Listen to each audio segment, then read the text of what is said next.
Welcome to the Valley Politics History Interviews. I'm Terry Christensen. Bea Robinson Mendez is a longtime leader of San Jose's Latinx community. She was the founder of the Women's Alliance Safe House for Battered Women, which evolved to be Next Door Solutions to Domestic Violence, which is currently a thriving and desperately needed program. And decades before the Black Lives Matter movement, Bea was leading protests of police shootings of Latino civilians in San Jose, which led to the firing of a police chief. As an organizer, she worked for the political empowerment of Latinos and for the election of Latinos to local offices ranging from school board to county supervisor. We aired our interview with Bea in 2018. Now, here it is in full. Welcome, Bea Robinson Mendez. We're so happy to have you today. Thank you, Terry. So we've known each other for quite a while. You've spent virtually a lifetime as an activist in San Jose politics. What got you started? Why engage in political community activity? I think my brother, Jose Vasquez, who has since passed, forced me to go to meetings and do all kinds of things. And so eventually I gave in and just started on my own.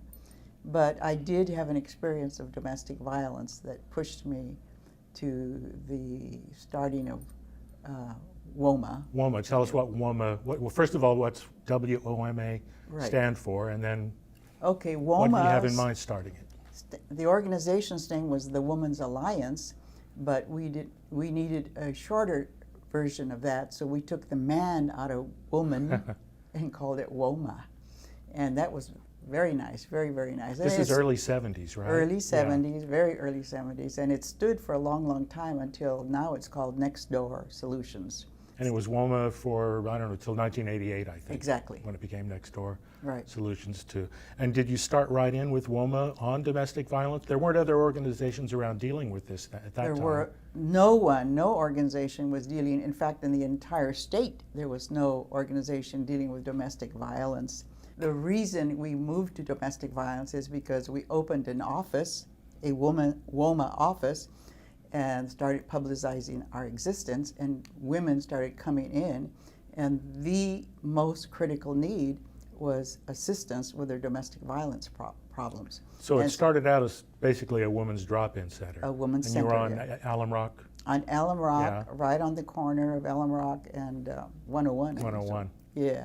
And how did you raise money initially? We had no money, zilch, not even 10 cents, but so we started having enchilada dinners, taco dinners, and so we started raising money that way. And eventually, with a lot of publicity, a lot of help from a lot of people, eventually got government grants, foundation money grants, and we expanded and expanded, and from zero, when I left the program, we had $1 million budget. And a staff of? About 40. Wow, wow. And so what happened when somebody dropped in and said, I'm getting beat up at home? Right. In the beginning, we did peer counseling, which was, you didn't require a certificate or a license. So peer counseling means you're just one person to the next person who's gone through the experience.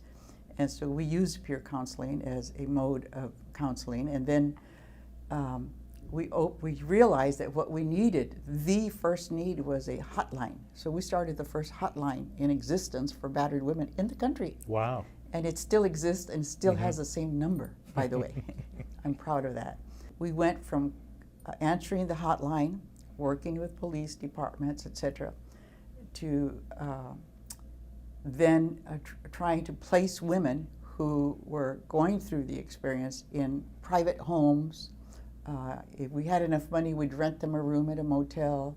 And eventually we got enough money to buy a shelter. I remember our first big grant for the shelter was from Hewlett-Packard. They gave us $30,000. And then a private individual gave us $25,000, etc., like that. It went on. And so we eventually had enough money to purchase our own shelter. It was amazing, the response we got. And I did a lot of public speaking. I had a schedule that I expanded on. Every year I would talk to more and more and more people.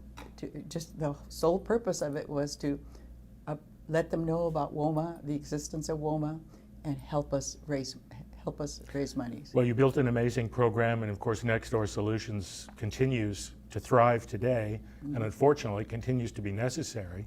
It because does. The problem you were addressing just does not go away. As a matter of fact, I just found out that to date we've helped over 100,000 people. Wow. And I'm extremely proud of it. Yeah, you should be proud. Yes. You should be proud. But of course, this is not all you did during your career as an activist. You were active with COPS, the Committee on Public Safety. Tell us about COPS.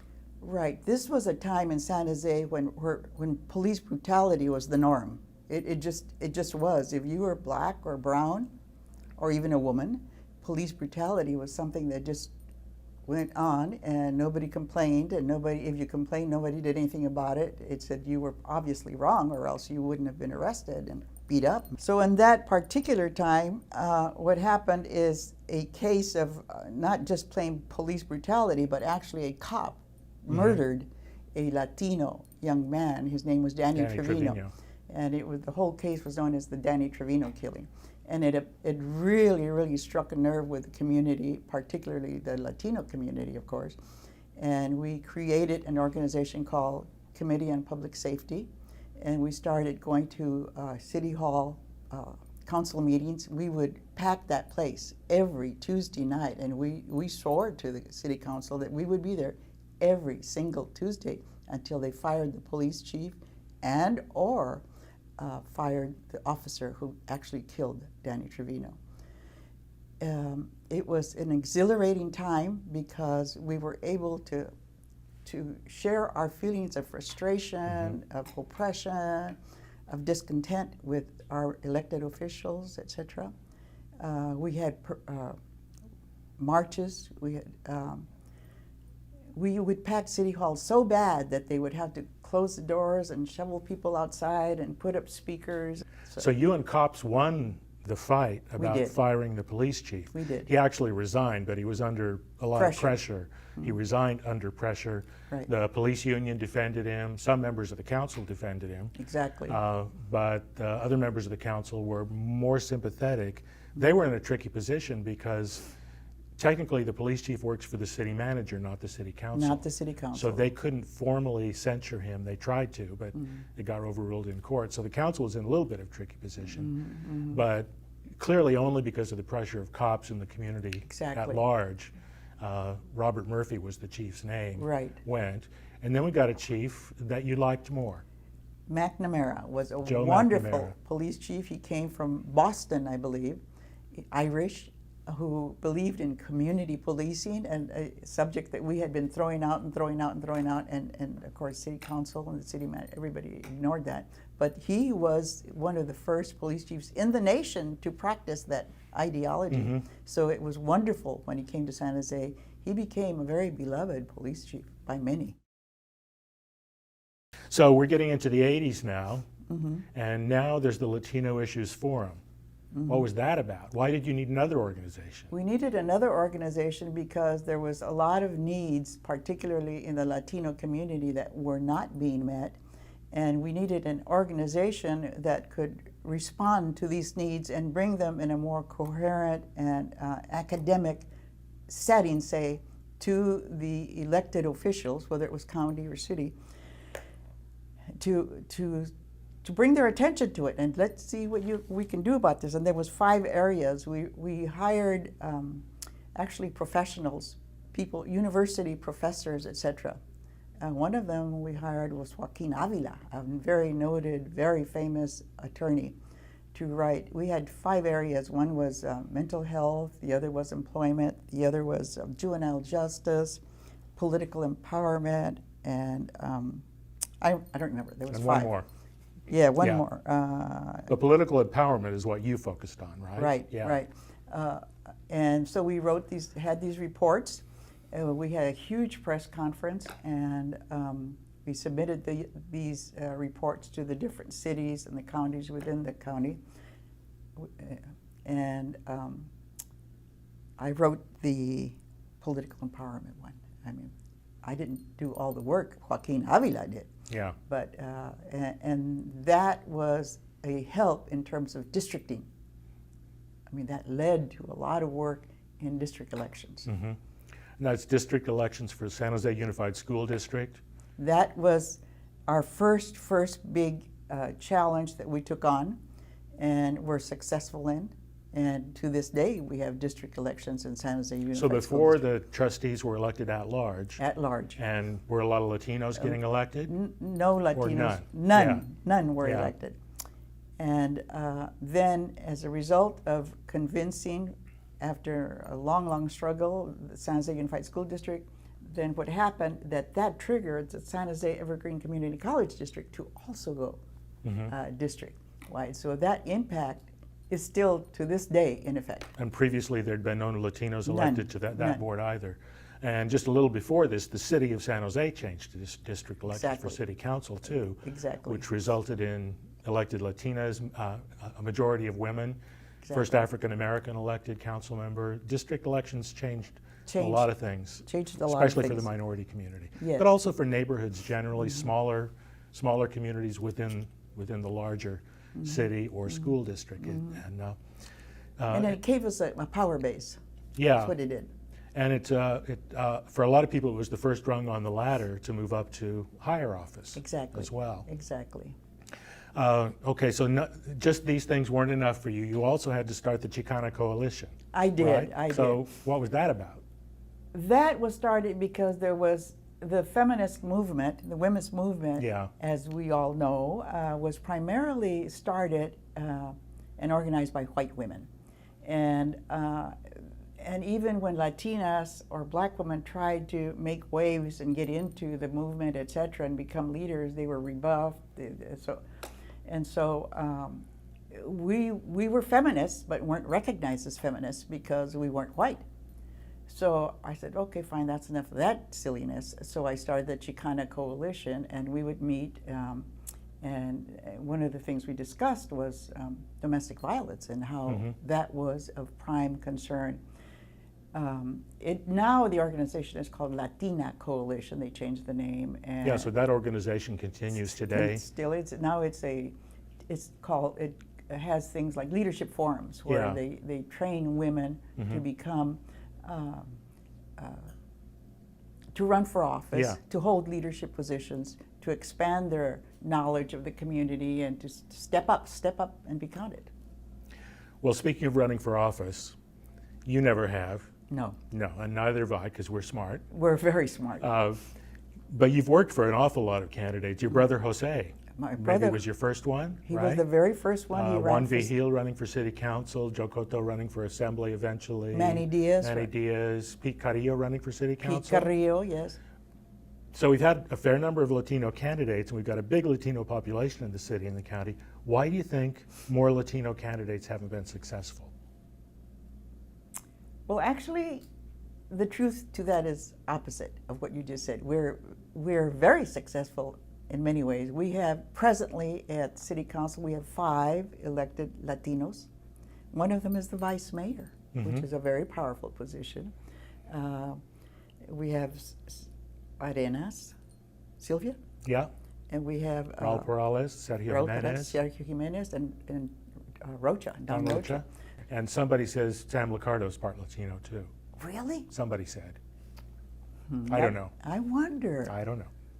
Maybe that would be wonderful. And we one county supervisor. had one county supervisor, and we had Blanca Alvarado, who was also for a long on the time, board. yeah. She was 2 terms. We had a 2-term elected mayor of the city of San Jose, Ron Gonzalez. That's a big accomplishment Yeah. right there. And then he went into a supervisorial race. And some assembly members. We've had Manny Diaz on the 27th Assembly, the very first Latino ever. Nora Campos, Nora Campos, Joe Cotto. Joe Cotto. Yeah. And so. Okay, so I'm wrong. You're very wrong in your Okay. premise, sir. Dang. And what do you think of the future for Latino candidates? I think the future is getting brighter and brighter, and primarily I say that because more Latina women are getting involved. Yeah. And that's obvious, just in the makeup of our city and county. They're getting more involved, and I think there's more pride. A lot of people say politicians are, not that anything to be proud of, but I think there, little by little, because of the fact that we're electing more women, some pride in leadership in terms of elected offices is starting to come back. That's my hope anyway. So, Bea, this is a lot of achievements that we've gone through Oh. on your behalf. Congratulations. But my question is, what was your biggest disappointment over all this time?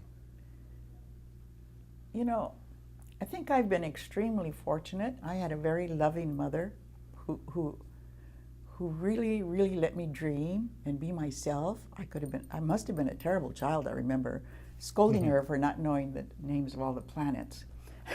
But anyway, she gave me a lot of leeway, so I was fortunate in that. But a lot of people have supported me in my efforts. A lot of people and organizations and businesses, and I feel fortunate that that has happened. So I don't feel any particular. I hope, I'm not a young woman. I'm hoping to begin an endeavor with a friend of mine that's still in the very early stages, which I hope will make some changes in this valley. But I can't live forever. Well, it's pretty great that you have a hard time thinking of a major disappointment. Yeah. That in itself is significant for your career. We have a minute left, so final question is, if there's a young Latina watching this, or a young whatever watching this, what's your advice to them about a life of activism? My first bit of advice would be something very simple and very easy to do. Go vote. Vote often. Look for things that need to be fixed and try to fix them. Don't ignore them. Pay attention. Go to school. Listen to your parents. And just plainly care. Care. That's what people who accomplish things do, it because they care. For other interviews with the leaders and activists who shaped the history of San Jose and Santa Clara County, look for the Valley Politics History Interviews on YouTube. I'm Terry Christensen. Thanks for watching.